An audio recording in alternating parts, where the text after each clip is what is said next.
Praise be to Jesus and Mary, and welcome to the Catholic Family Podcast. This is the What is a Woman podcast, hosted by Mandy and Holly. Let's begin our show. Hello everyone, and welcome back to the What is a Woman podcast. My name is Holly, and as always, I'm joined here by my mother Mandy, and we'll begin this week's episode by saying, Jesus, meek and humble of heart, make our hearts like unto thine. So super excited to be back here on the Catholic Family Podcast for another week. Yep, we're here. We have a couple of things to straighten out, I think. A little bit of housekeeping. Do we? Yes. Oh, right. Yes. Oh, go. Take it away, Mom. One is Brideshead Revisited. You may have heard me mention multiple times that it's my favorite movie. Yes. And I feel really, really bad because that should have come with some sort of warning. Caveat. Some sort of, warnings, I guess, is the good clue. That movie is not a movie for children. No. And we had a listener watch it because, I'm always going on about how great Brideshead Revisited is. Mm-hmm. And, thought it was a great, something that you would watch with your family. And no, absolutely not. Yeah, do not watch it with... It's adult content. Yes. Right? I'm just going to give you a little bit of a backstory with it. Well, first of all, it's a classic. It's a classic, it was written by a man by the name of Evelyn Waugh, about 1941. I think about 1941. And Evelyn Waugh was a convert to Catholicism. So the book, Brideshead Revisited, is basically a story that deals with the Catholic religion, living providence. Living providence is big. Mm-hmm. Like how the characters in the story, because of their life choices, have to live out certain providences and that, about God's, mercy was, mm-hmm. I heard tell that, and I don't know if this is 100% true, but one of the schools used to use the, this is years ago, used to use the book as a study series, right? And it very, very much could be used as a study series. It's not exactly what I would call entertainment. Mm-hmm. And so maybe I should just clarify for everybody. If something comes out of my mouth about why I really like something, I'm actually not big on entertainment. Mm-hmm. Like, I don't really watch anything unless I'm getting something that's not 100% true. I do watch things that are just fluff, but they're not my favorite, and I'm not really interested, right? I need to have substance to really like something, so it has to speak to me, right? And when something does, I'll rewatch it over and over and over again. I've probably seen I could probably give you line for line quotes from Brideshead. I've seen it so much just because I constantly watch it in order to feed my soul, not for entertainment purposes. Mm-hmm. So if you're going to watch Brideshead, first of all, it's 10 hours long, right? It's 10 hours long, right? And there's a lot of really faulty characters in the movie Brideshead Revisited, a lot. And there's a lot of inappropriate, because it's a story of people living inappropriate lives and what happens to them. Mm-hmm. I thought it was so, to me, it was so, I don't know what the word, it was so true for Catholics who are raised as cradle Catholics, and the war that goes on between themselves, between the battle of the church and their upbringing and what they know to be true versus the world. Right. Right. So, I would watch it any day of the week with anybody, but I would be there constantly telling them, okay, Well, I wouldn't say with anybody. No, I don't mean anybody. Definitely not children. Okay, because, yeah. But young adults, certainly, maybe of a certain age, not too young. Right? But anyway. And because, the movie is different than the book, because the movie gives you visuals where the book probably does not do so much. right? Right. Well, I haven't seen it. Well, so. there is one. There is an inappropriate sex scene in the middle of the movie. I mean, you got to remember this is also Hollywood too. Right. It's not Evelyn Waugh, but anyway. So that I just wanted to clear that up, people. Brideshead is full to the brim of Catholicism. And, what happens when you don't follow the Catholic religion versus when you're raised and you do follow it and all this kind of stuff. So it's a great teaching tool per se. It's not for entertainment value. Right. So, yeah. So the next time my mom mentions Brideshead Revisited, but now from here on out, if you mention it again, you will have to add that caveat every time because there may be somebody. Yeah, and I feel really sorry because I am responsible. I am responsible. People are listening to this podcast, and what comes out of my mouth, if I'm watching it, well, obviously, they would think it's fine. It's something that they could, everybody could watch, but no. So sorry about that. Sorry about. And hopefully nobody has done that. Nobody has gone and said, oh, let's sit down as a family and watch Brideshead Revisited. First of all, it's very slow. Yeah. And I don't think that children will be able to get through it anyway for about 5 seconds. No. Well, my mom tried to have me watch it once and I fell asleep on the couch. Yeah, you wouldn't watch it. But that was a long time ago. Yeah. I was trying to get you to get the stuff in it, so that you could see and relate to it. Yeah, but if you're not ready or receptive for that, then there's no point. Yeah, I know. There's never no point in trying to teach somebody something if they're not receptive. Just remember that it's better just to be quiet. Right. I mean, the thing is that if you're going to have a argument or not an argument, but if you're going to try to quote unquote teach somebody or show them something, you can talk to your blue in your face. But if the person's not receptive to it, your words are going in one ear and out the other. Yeah. So yeah. So yeah. So there was that bit. So okay. Again, Brideshead Revisited. Not a family movie. Right. Okay. And another thing though, we had a comment under our last podcast, and I thought it was really, really good and really worth mentioning because it was some really good advice about how when we say to offer it up. Oh yes, I saw that one. I thought right, that too. And I thought to myself, yes, I'm going to do that. Yeah. Her name was Helen. At least that's what the name was on her comment. But it wasn't. You just don't say offer to your it kids, up. Oh, offer it up.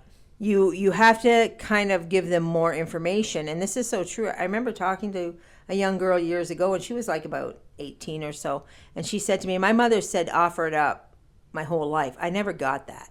Yeah. She said, I only get it now. And actually, I think she was in her 20s, not 18. She said, I only get it now. So her thing was this little prayer, and I'm just going to repeat it.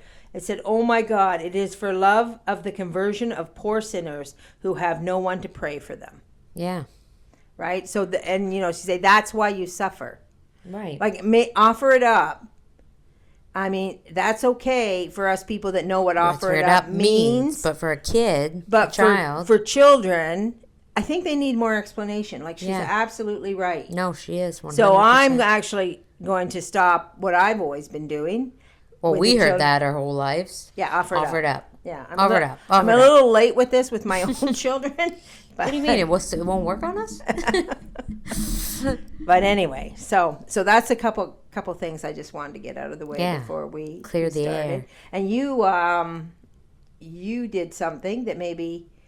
Yes, I'm going to. Well, by the time this airs, it will be on there for everybody to see if they want, and if they want to download themselves. I'm a big fan of the printables. I always have been for a long time. I have a few on our website, but I spend a lot of time in the kitchen the other day, and my mom took me to the farmer's market because now that I'm more settled in my house and decided that I need to regroup and refocus on what's important, and I've weeded out a lot of things, but she took me to the farmer's market, and I've decided I'm so over the boxed stuff, food, and I want to just start doing more. I want to start being more of a homesteader, more of that. So we went and we got a bunch of fruit that's pretty well just almost past its prime.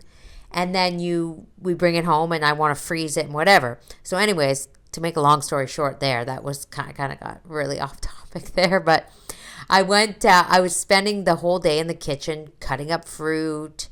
I made my own vegetable broth out of the peelings, stuff like that. So anyways, in the kitchen all day, standing at the sink, washing dishes, chopping, doing all this. And it occurred to me that I spend a lot of time just standing here washing dishes. Yeah. Cutting, chopping, peeling, what have you. And I used to, when I stand there and something bothers me or something is said that upsets me, I'm trying to practice silence. Yes. Rather than, having to always be right or having to always get my oar in or make a comment. Yeah. So I've started doing this thing where I just quietly in my head, say, Jesus, meek and humble of heart, make my heart like unto thine, to stop myself from over speaking or whatever. And then the other day I was like, well, I say Jesus, meek, but, and not that I'm saying that's a really great aspiration. I'm not saying it's not. Right. But then I'm like, I should be saying like little bits from the litany of humility to make myself more humble, because pride is something that I really struggle with. So I was like, oh, but I don't know it. I know the one part, Lord, grant me the grace, or that others may be praised and I set aside. Lord, grant me the grace to desire it. That's one part. Okay. So I'm like, there's a lot more to it. So you know what I'm going to do? I thought, I stand here at this sink. I am going to print up a nice little litany of humility. I'm going to put it in frame and I'm going to put it on my windowsill, because there's a window right in front of my sink, a nice big long window with a nice big sill. And then I found this nice vintage holy card of Our Lady looking down at a crown of thorns. Just beautiful picture. I love it. So I did that. I printed it up, put a nice picture of Jesus on it, put it in frame, and I put it on the windowsill. And I thought, while I'm standing here doing the dishes or what have you, if any time or even just nothing, I can stand here and I can pray.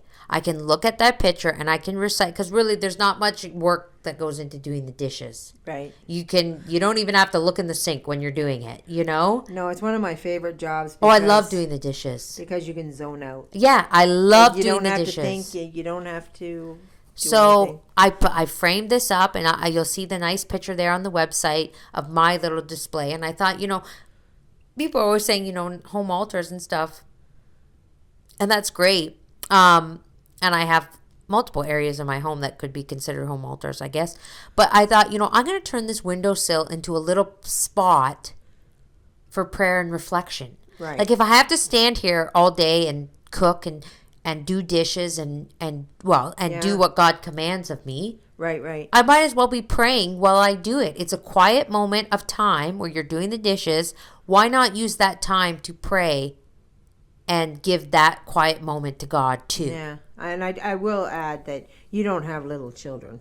No, I don't have little children. So I've been babysitting a little bit lately, and they don't give you one free second to think. So you young moms, I know it's hard. But but even if you put it there, you can just even still, even reflect. if you're washing I know you have little kids, but you still have to do the dishes. So you have to find some time to do the dishes. Yeah. You may even get in just like the first little 3 lines of the litany. Yeah. What I'm saying is, for me, it's better than sitting there staring out the window daydreaming. What it's doing and what I'm trying to do is I'm trying to always keep my focus on God. Always bring your thoughts to God. Because I have realized in the last while, wandering thoughts are for the devil. Oh, yeah. They're temptations, they're wandering thoughts. You start daydreaming, you start thinking things. And I have a really bad fault of overthinking things. You and everybody else. So anyway, so it's just something that, I don't want to miss any opportunity to make myself spiritually better. Right. We got to do the little things that help. Right. And, sometimes, we get carried away by grand gestures and grand, and I'm not saying those are bad things. Don't get me wrong. They're good and they have their place, but we should never not stop trying to find the little moments. Oh, it's and almost the little. like it's almost like Saint Teresa said that. No, I know, but like I'm saying, The but little way. But how often do you hear that and you actually take it for what it actually means? Right. You know, God will appreciate the little ways and the little things you give to him just as much as the big. Yeah. He's not going to be like, oh, that's just a small sacrifice. You know, sometimes the small little sacrifices. Yeah, slow and steady wins the race. You know, and it's like, I get very, we can have the tendency to get very desparish, you know, like the world's so bad and you know, but if you keep looking for the little moments and the little things to bring your mind back to God and you're thinking of heaven, the world doesn't seem that bad. No. No, I don't mean the world is bad, but like it's you're redirecting your thinking is what I'm trying to say. Right, yeah. Like the world doesn't matter is what I should say. No, exactly. Like what's important to you, and if you're constantly always pulling your mind back to God and thinking of our Lord, there's no time to think of trivial small little things that don't matter. Or, you know, to dig those, fall into those pits that we've talked about in previous podcasts, like wandering thoughts and, you know, looking for better things and, you know, not being satisfied with your lot. And I will tell you, I have never been more content in my life than I am right now. Good. I am. Because I feel like, and trust me, I still have a long way to go. I'm not saying I've mastered this, but when I even taken these small little moments and these small little things and not being so concerned, I've given up a lot. I've put away a lot. Yeah. That's allowed me to focus on spiritually bettering myself. And it does make you happier. Right, it does. You know, that doesn't mean the crosses aren't still there. Right. But there's a happiness and a joy that comes when you put away each little thing. Each little time I put away something else from the world and I don't need it anymore, I get that much happier, you know? Right. So it does work. It does. It absolutely does. So, I mean, I will say, I'll be honest. You know, I used to be concerned about how much religious stuff was in my house. Not anytime recent. No, not recently. Yeah. But that's what I'm saying. Like, I never, like, framing this little thing, this litany of humility in the little mirror, I never would have done that before. Right. Because I was so concerned about what people would think. Like, not Catholic, but I have a lot of secular people in my life, in-laws and things like that. Yeah. And I was so concerned about how they would judge me. And about they'd come in my home and be like, oh, Holly's a religious whack job. Look at all this stuff. Right. And now I just don't care, you know? I just don't care. So it gives you a sense of peace and a sense of calm and joy when you just put away that you don't care what other people think. Yeah. And you focus on what's that you're important. standing before God. Yes. Yeah. You're not, okay. I mean, I guess because I'm old, I gave all that stuff up a long time ago. Yeah. You know. I know, but you only have Catholic people in your life. Pretty much. Like yeah. you know. Yeah, pretty much. I wouldn't say I have to deal with anybody that, you know. I mean, random people. I'm just saying, I'm not anybody on a regular basis. I'm at a point where I finally felt spiritually strong enough to not care. Right. It's not what they caring. think. It's the human respect. It's the human. Like, I don't care. This is my home, and it's a place of calm and holiness, or at least I'm trying to make it that. Yeah. So I really don't care what you think when you come in here. If you think I have too many crucifixes around, too many pictures of Jesus, so be it. Oh well. Oh well.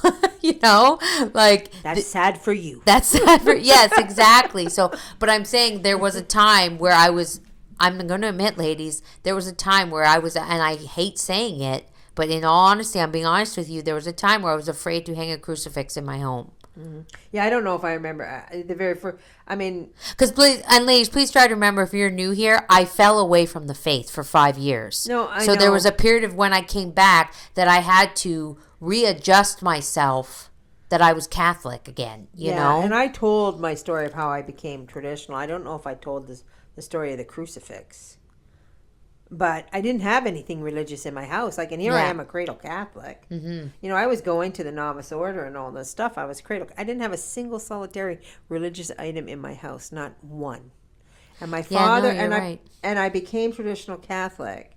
And my father came over and he said, "Oh, you need a crucifix in your house. You don't have one." And he handed me this crucifix, and I'm like, "You want me to put this on my wall?" Yeah. Like that. That's where I was at, you know. Yeah. I was like, what will people think? One crucifix. Yeah. Not. Probably wasn't even that big either, was it? It wasn't ginormous. No, it was just just yeah, average. Just your average. Yeah, and I was just like, I wish I knew where that crucifix was. We have so many now. I can't remember which one it was because my dad bought it, and he's no longer with us. May he rest in peace. But I was just like, and you know, there was a part of me that knew that, you know, I can't put it like that. I'm supposed to love God. I have to put this crucifix up. I can't care about what other people think. But there was this huge part of me that it kind of took every ounce I had to take the hammer out and hammer it out. Yeah. You know, and then, you know, but you know, it's like pulling the Band-Aid off. Yeah. You know, you put one up and then you're like, oh, and then he brought in I still have the statue of Our Lady of Fatima. And I remember he came in and he said to you kids, you were all really little. Yeah. And he goes, "Oh, I brought a statue of Mary." He said, you know, he said to the kids, every time you sin, you put a sword in Mary's heart. Yeah, I remember that. Yeah. Yeah, and so I hung it up. We had a little shelf there above the dining room, and I hung it there. And I'd say, "Are we putting swords in Mary's heart?" You know? And, so, and I mean, of course, and then it just snowballed from there. Well, but you know, that first one is, well, I probably told it on this podcast, mine was the Agony in the Garden picture. Yeah. That was the very first piece of religious anything I brought into my home when I came back to the faith, and I went to hang it on the wall, and my husband about had a hissy fit, and I said, "No, this is going up." I said, "This is Jesus.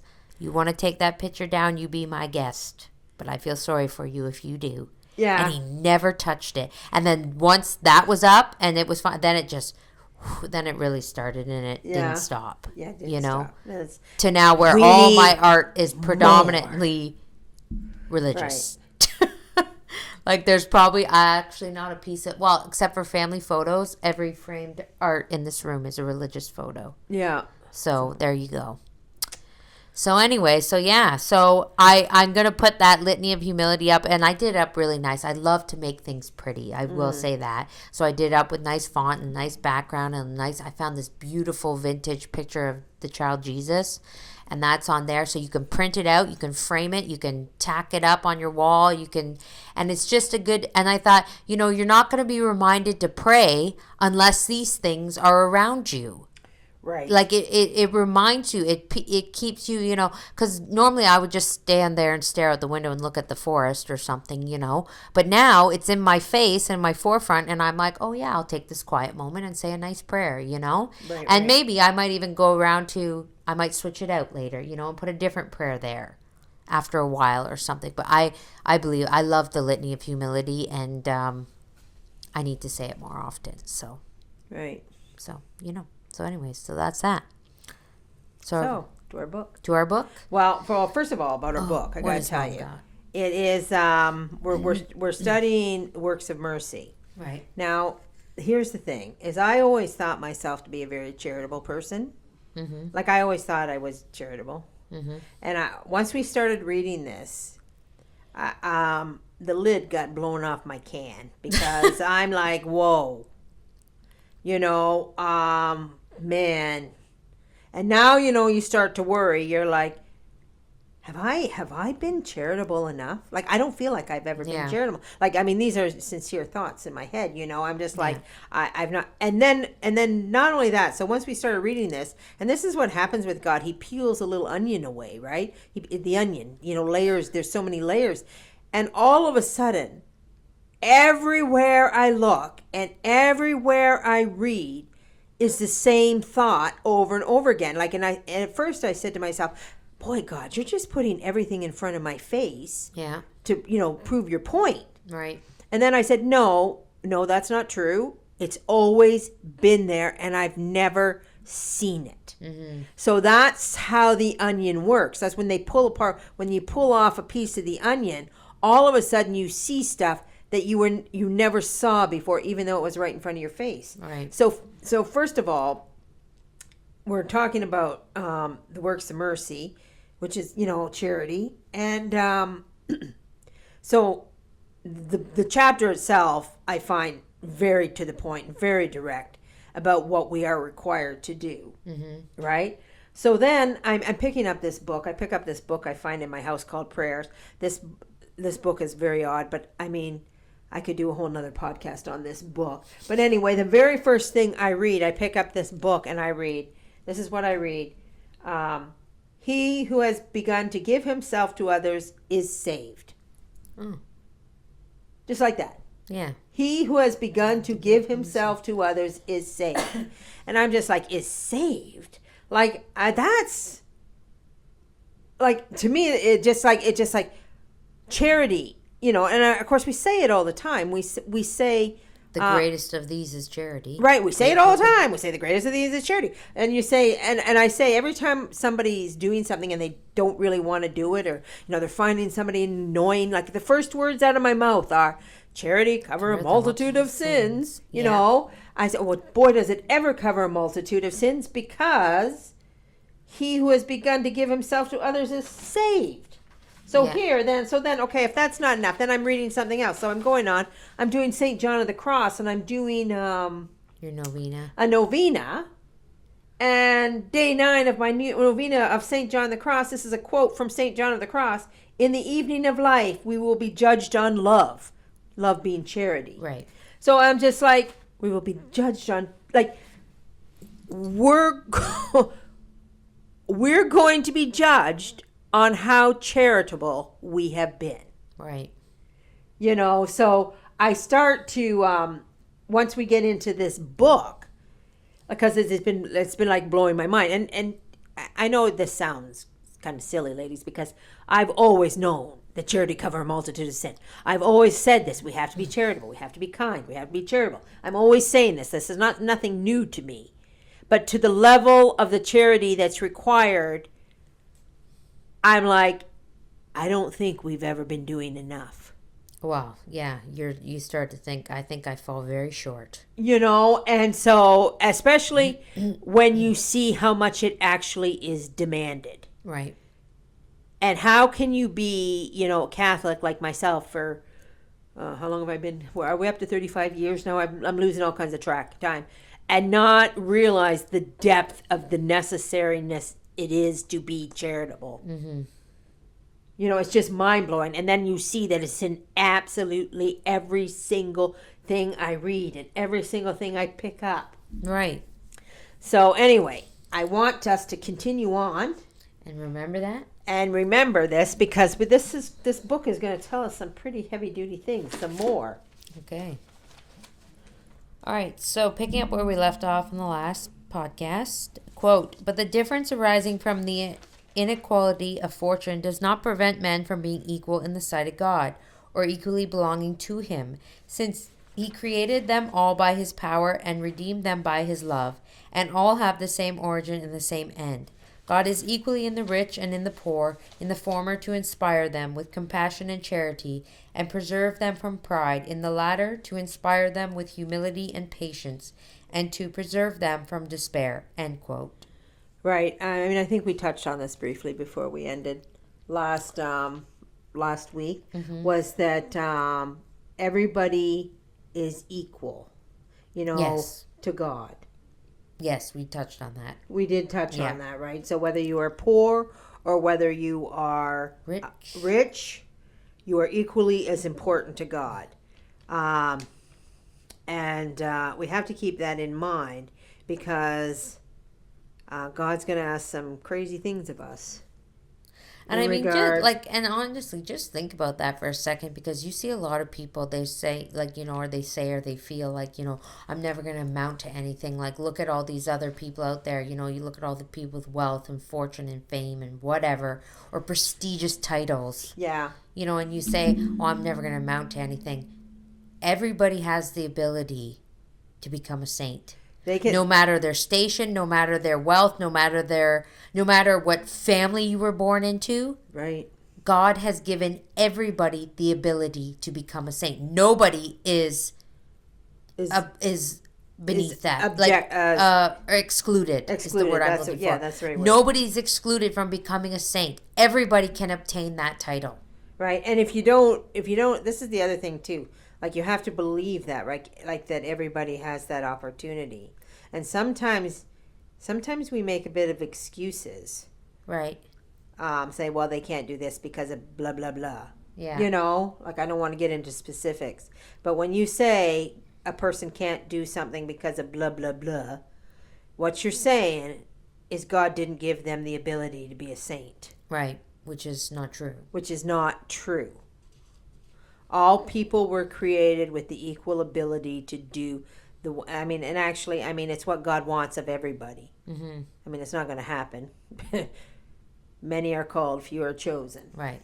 But the ability and the equalness was there from the beginning. Right. And it's not like you can't just sit there and say, like, you will look at, like, I'll use me for example, I play the piano. Right. Not at any amazing level in any way, shape, or form. I don't know why. I went to grade 3 and I didn't go beyond that. And what I think it is I don't think my reflexes are quite fast enough to jump, to play fast and jump from the notes. Right. But I listen to other people play the piano. Like, if I recall my life, there was 2 people at our church, and they played the piano so well. Right. So beautiful. One man played by ear. He could play anything by ear. Yeah. You started humming, and he could sit down and play what you were humming. That's how talented he was. And I look at them, I'm like, man, I'm never going to be able to play the piano as well as any of these people. Right. And I'm like, just thinking in my head, well, I didn't practice enough, I guess. I don't know. I could give you a million reasons. I just don't think the real full talent is there. Yeah. But then you look at these things and you think, okay, but in eternity, like, in light of eternity, what does it matter how good I play the piano? No. It doesn't. It's just, that is a worldly, physical aspiration. Right. You know what I'm saying? Like, there is other things that we can aspire to that we can do. Yeah. No matter what. Right. So that's something I just thought of that, when we think everyone is created equal. We are all created equal. But it's what we do with it. And anybody can rise above that too, right? Right. That's what I'm saying. You're not limited to the family you were born in. You're not limited to the wealth you were born in, wealth or lack thereof. Well, I heard a Jordan Peterson talk just recently, and he was saying, about people have a lot of baggage with them, and they have a lot of things that happen to them. Yeah. And so you can say, well, he was talking about justifying criminals. Mm-hmm. Like, because, they were born into a poor family, or they didn't have this, or they didn't have a father, or, the millions of excuses people make for stuff like that. Yeah. He said, well, that's all fine and dandy. Yeah, sure. He said, but millions of other people have the same issues. And rose above. Right. So you can't say that, certain things are reasons to keep a person down. Right. And so that's like exactly the point. Like, we don't get to stand before God and say, well, God, I didn't have any of this. Yeah, I didn't have a father. Or I didn't have a father. Or I don't know. I can't. Or, we didn't have any money, or, everybody has the ability to save their soul. Or, even to the point of, I was abused. Yeah. I was abused, or this happened to me at 10, or that happened to me at 5, and all the things that happen to people, because there is a lot of things that happen to people. Right. Because there's a lot of sin. But again, we have to rise above that. We always have to rise above it. So. Okay, anyway. So continuing on here, riches and poverty come alike from him. They are gifts of a different nature, indeed, but the same in their principle and end. since the end of both is the glory of God and our sanctification. Or rather, to speak the language of the gospel, we should say that the condition of the poor and that of the rich are not equal in the yet eyes of God, that the former have a preferable lot, while the latter have much greater difficulty to contend with in the salvation of their soul. End quote. All right, so in this little bit, our author is telling us the poor are actually more favored by God. Right. So and we know that because the Holy Family was poor. Right. That's how our Lord chose to come into the world, was poor. Right. And he said it. He said to the rich man, what will you have me do? He said, leave all and follow me. Yeah. And the rich man failed. He went, everything? Everything. Yeah. And the other thing too is the Holy Family is always proof that dignity can be found in the hovels of the poor. Yes.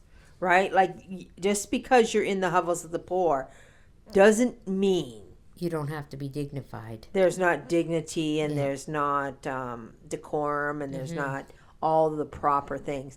I mean, unfortunately, we don't get to see a lot of that in our society because the poverty seems to really degrade people. Yes. But it doesn't mean that you can't have the dignity. Mm-hmm. I mean, you're choosing the lesser things. Yeah. Yeah. But anyway. Okay, quote, were society what it ought to be, where it constituted upon the principles and teachings of the gospel, and all its relations governed by the same law, the condition of the poor would be preferable, not only before God, but also in the estimation of men. For the rich would have much to fear from the dangers to which they are exposed, and would be obliged to guard against discouragement. The poor, on the contrary, would be tempted to pride themselves on the advantages which God has conferred upon them. The former would be the servants of the latter, and would consider themselves, as it were, the administrators of their property. End quote.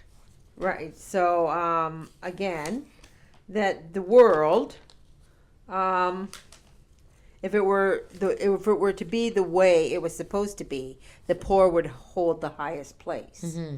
I mean, we know that also from the Gospels. Those who are last shall be first. Yes. Right. But it says here, not only in the eyes of God, but in the estimation of men. In the estimation of men. Yeah. Right.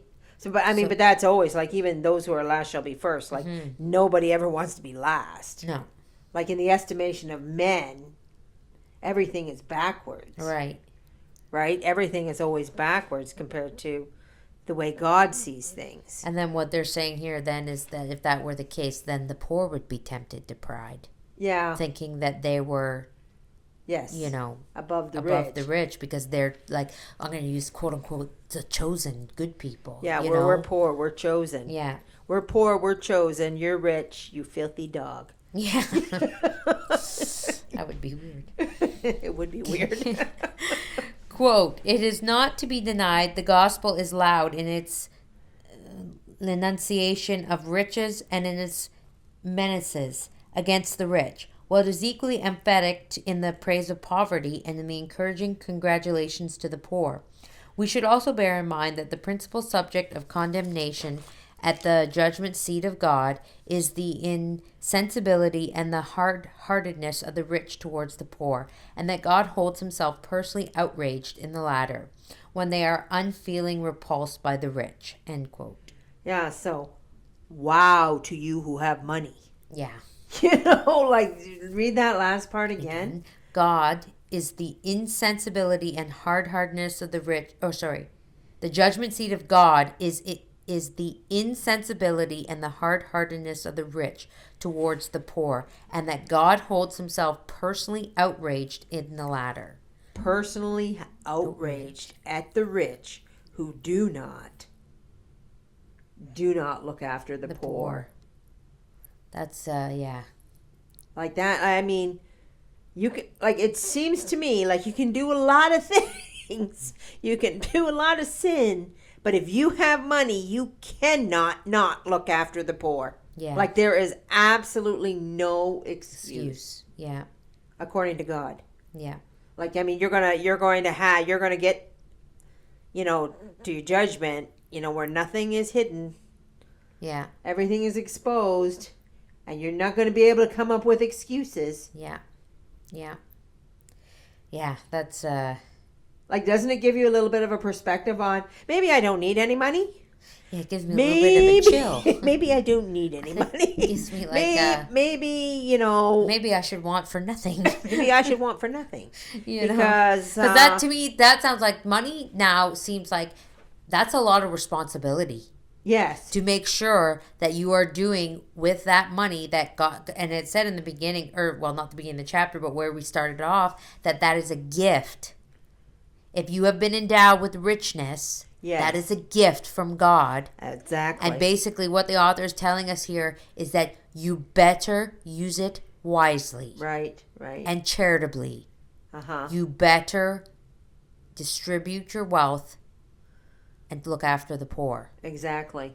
Because God has, and I mean, you can look at it this way, there has to be a certain amount of wealth, and God has put that wealth in people's hands. Yes, he has. That gift has been given to you directly from God so that you can look after the poor. Right. Not so that you can drink your days away on your yacht with your margaritas, Yeah. Like, I'm just using that as a very off example, but I'm just saying, well, it makes me feel very sorry for the rich. Yes. And there's an awful lot of rich out there. Mm-hmm. There's a lot of people sitting on beaches drinking margaritas and on yachts and whatever else they have, and like, if you're going to do all this, what have you done for the poor? Right.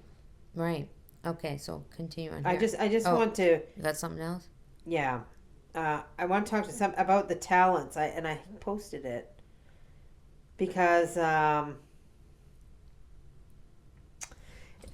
this book I'm reading too, right? Mm-hmm. That blew my mind over here. It talks about, it says if you have one talent, you have to give it back to God. Right. If you have 10 talents, you have to give it 10 talents back to God. Yeah. So, everything you're given by God, if you have the talent to play the piano, mm-hmm. you have to give it back to God. Well, I play the organ, so I think yeah. I'm just thinking about this. Well, and actually, when I think about it, that the reason why I want to play the piano better than I do is for God. Right. In all honesty, it's so that I can play better at Mass, so that I can play, more songs, more. We can do more in depth, whatever the word is. I want to do intricate. That's the word I'm looking for. Thank you. It's not so that I can go start a iTunes account and sell my music. I could care less. Mm-hmm. It's just. But that's exactly right. The talent. You have to find some way to shape whatever talent you've been given in a way that gives glory and honor back to our Lord. Right. And money.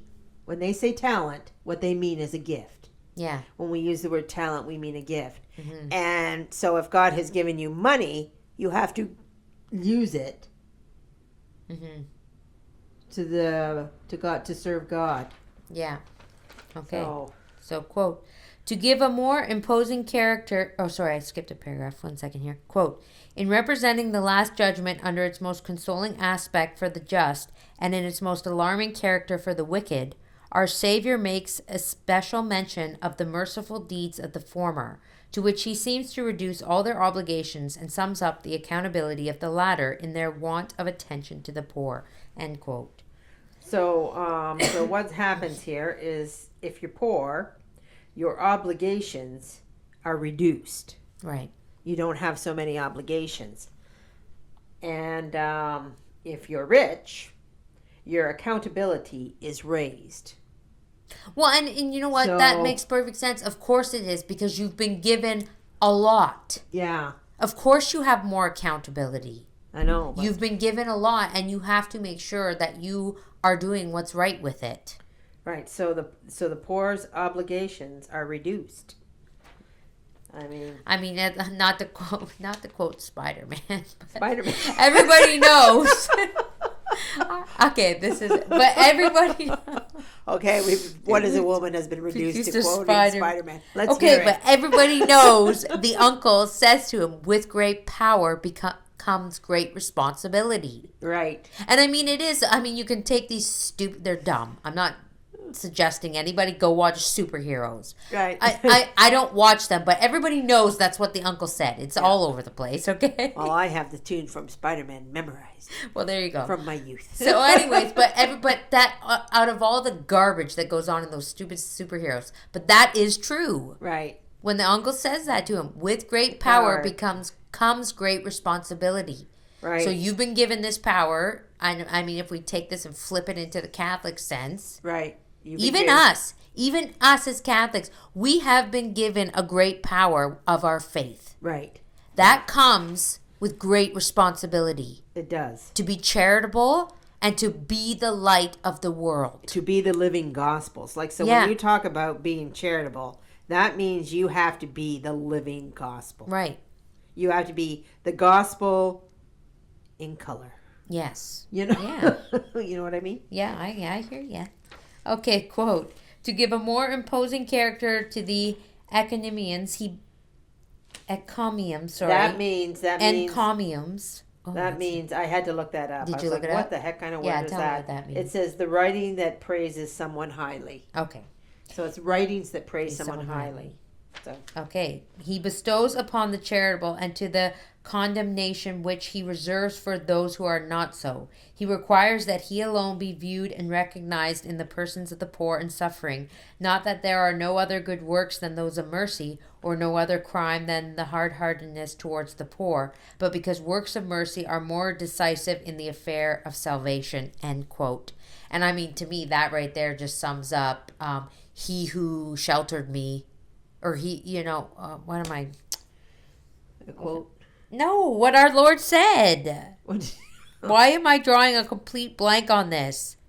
What? Feed the poor, you feed me, those who have fed the poor. Okay, Yes. Mom, help me out here. Well, you've messed me up now. I can't come to your rescue. I messed up.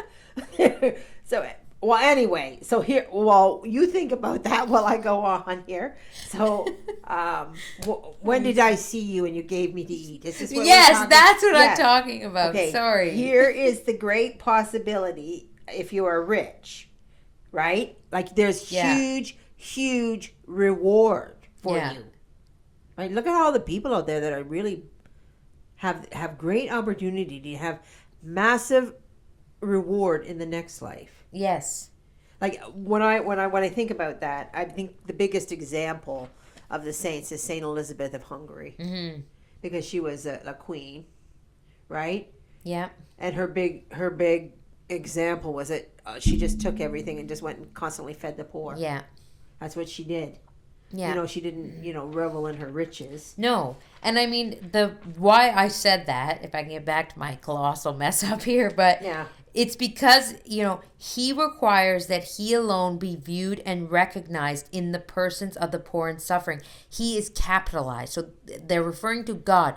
God is to be recognized in the poor and the suffering. Yes. When did we see you? When did we see you to give you? You never clothed me. You never fed me. You never. If what you did to the least of my brethren, you have done to me. That is the point I was trying to make there, right? Which I colossally screwed it up. It's all the old talk. It gets me tongue tied. But like we have to understand that God has asked us to do these things, and we are to see Him in these works of mercy. When you see the poor and suffering, that person must be viewed as God. God, yeah. I gotta tell you, like I do give to people. Like when I go into a grocery store and there's a beggar out of a grocery store, I always, if I got money in my pocket, I always give them like $5 or something. But I feel like that $5 is such a pittance of nothing. Right. Like, after reading this, like here I thought I was, doing a good thing, being a great hero or something. Yeah. But I just feel like it's just so nothing. Yeah.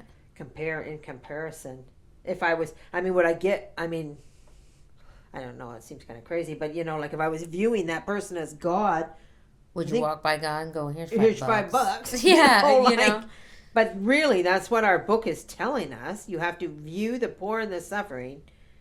Must be viewed as God. Yeah. All right. Quote, in every family that enjoys a substantial income, some person should be appointed to wait on the poor and to represent their case to the chief of the household. This office belongs particularly to the woman. She, it is ought who annually to lay aside a portion for the poor, and by charitable deeds avert from the family the maledictions which with God has threatened the rich, and draw down upon it the blessings he has promised to those who are liberal to the poor. The portion of the poor was formerly, when a Christian language was spoken by a Christian people, called the portion of God, as the houses which served as a refuge to the poor were called to the, quote, holds of God, end quote. The portion of the poor, therefore, is the first, the best, and the most important part of what is used in a family, as it bears interest for heaven and eternity, increases the stock of our merits, and renders us truly rich in the eyes of God, end quote. Yeah, so this author is recommending that one person in the family be appointed to be in charge of looking after the poor. And that person is the woman, he says. And it's usually the woman. Yeah. And, well, I mean, that makes sense. Like, I can see back in this day, you know, the husband is out working, he's doing this, and the woman is tending to things at home. And the woman, I'm going to say what we've learned from our book, the woman is attentive. Yes. So she would know who needs... What? She would be attentive to the needs of others more so than the husband, right? And that the first and the best go to the poor. Yeah. The first and the best. I mean, well, you know, I think of I started the Little Women. Okay, in the book Little Women, when it's Chris, and they weren't rich. The little family, the father was off at war, and they had, but they weren't overly rich, right? So, and it's Christmas morning, and they wake up, and Hannah, the housemaid, has made the nice breakfast. Everything's so warm, and I remember they're smelling the biscuits fresh out of the oven, and Marmee has been off all night with a poor family. The babies are sick, and she's helping them, and she's tending them. She comes home, and she's so exhausted, and then the girls say, we better take our Christmas breakfast to this poor family. They need it more than us, you know? And so they pack up their Christmas morning breakfast and they take it to this. And I mean, that's because of the example of the mother. Right. You know what I mean? That's the example of the mother. Mm-hmm. So, I mean, it's also important to note that when you're doing these things, we're not just women, we're mothers. So you're setting an example for your children. Exactly. You know? And I mean, the first and the best goes to the poor. I mean, okay, that makes sense, because if the poor are God, like we're supposed to look at the poor, go to him. That's God right there. Yeah.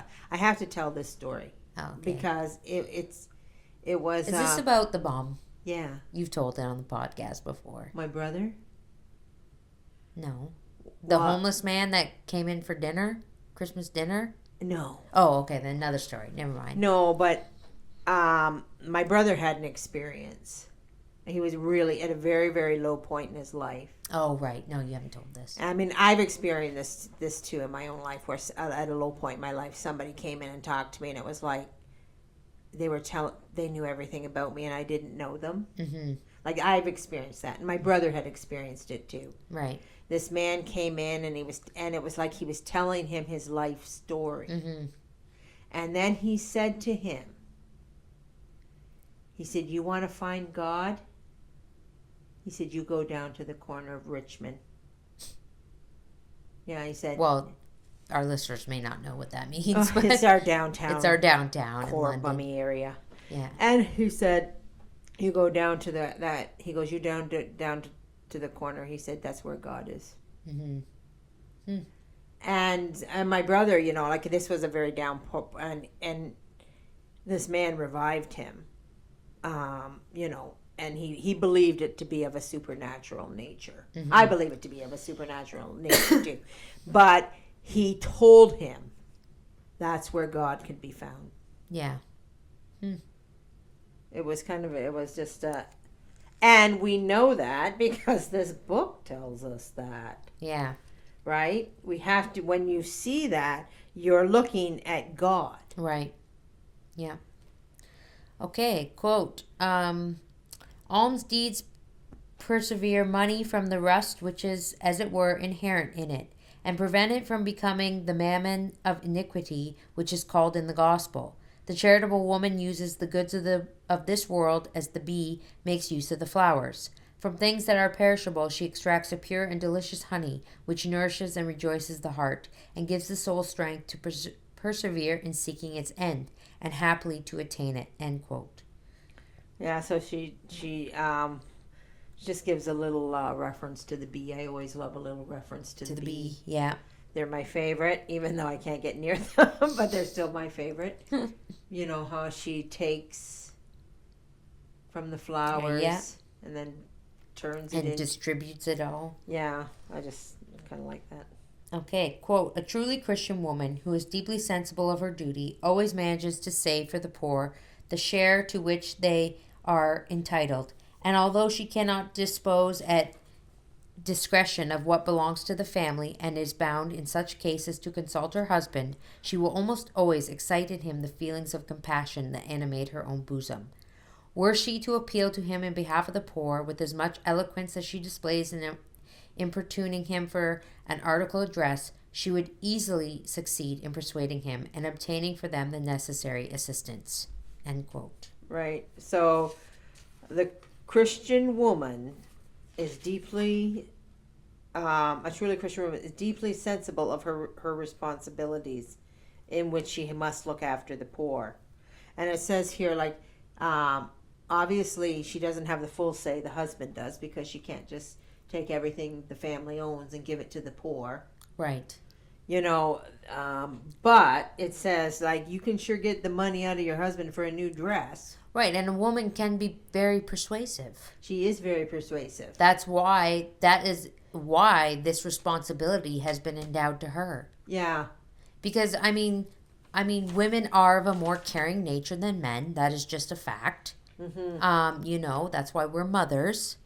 And like we said, she will see the needs of the poor. So, I think what the author is trying to say is that she has to be looking too. Right. And I think that's precisely why he makes that point. If you wanted to appeal for a new dress, you would have no problem. You would have no problem. Right? So you could say, well, our family can't, like, and then he said, well, our family can't afford to get. I've had people that I had a person that I know that did not have very much money, and they tried to give me money. Yeah. I'm like, I am not taking your money. Yeah. Oh, you need something. No, I don't. You need something. Here, you take your money. Here, you take your money, I'll give you money. And I'll give you money. Here, just stop this right now. You know? You stop this. Don't be kind to me. How dare you? I'm just being silly. Okay. We got one last little section here and then the chapter's done. So we'll try to squeeze this in. We're just almost to the hour. Okay. Quote, alms deeds consist not only in giving bread to those who have none, but in relieving all kinds of miseries. And they are more pleasing to God as the wants which they supply are greater, and the service rendered on a higher order. Every want of the body or soul calls for a particular kind of alms, to enlighten the mind clouded by error or prejudice, to treat with kindness and love the poor creature that has no sympathizing friend to lean upon, to give salutary advice to those who are troubled with doubts, to restore peace to those who have lost it, are all different modes of bestowing alms, and are above all priceless, maybe, in the sight of God. If you have no money for the poor, give them at least your sympathy, your love, your prayers. Give yourself. Let those who suffer have the benefit of your good example. Let them witness your patience and other virtues. This is a service which you can always render, and is the most meritorious alms that you can bestow. End quote. End of chapter. Right. So the author is leaving us with the note that we're not all rich. Well, and basically what I'm saying is, so even if you're poor, that does not excuse you from doing works of mercy. You just have to find your way to do them without works of mercy that don't require giving money. Which there are lots. Well, I wrote down, remove prejudice, to treat with kindness and love. And I put especially annoying people. Yeah. Right? A person who has no friend, you give them a friend. You make your friend. I mean, we all know it, and it's all been said, I think, by every priest from here to eternity has said, has told us. Yeah. It's easy to love those that love you. Yes. Yeah. You know, like that's not really work of mercy. Right. You know what I mean? But going out and No, it's not a work of mercy. It's not a work of mercy to love your children. No. Well, and not children, even just friends and relatives and stuff, and people that are kind to you. And being kind to them back. That's just life. That's just life. That's just you being kind. That's why even the who do that? Who did Jesus say? He said love one another. Even the I can't remember. Sorry, I got to go back. No, it's not in our book. Oh, I don't know then. Even the Gentiles do that. I can't remember who he called out and said. Anyway, right. So we'll leave it there, and because we're just over the hour. Yes, all now. right. And I just want to say one thing to finish up: sacrifice yourself. Yes. Like it was the title of our last podcast. But if you have nothing else to give, you must sacrifice yourself. Yes. Yeah. Okay, everybody. Okay, so we'll leave it there. We're going to cut her off right at the hour mark. And we hope you all have a very blessed week. May our Lord bless you and Our Lady guide you always. And Saint Teresa, pray for us.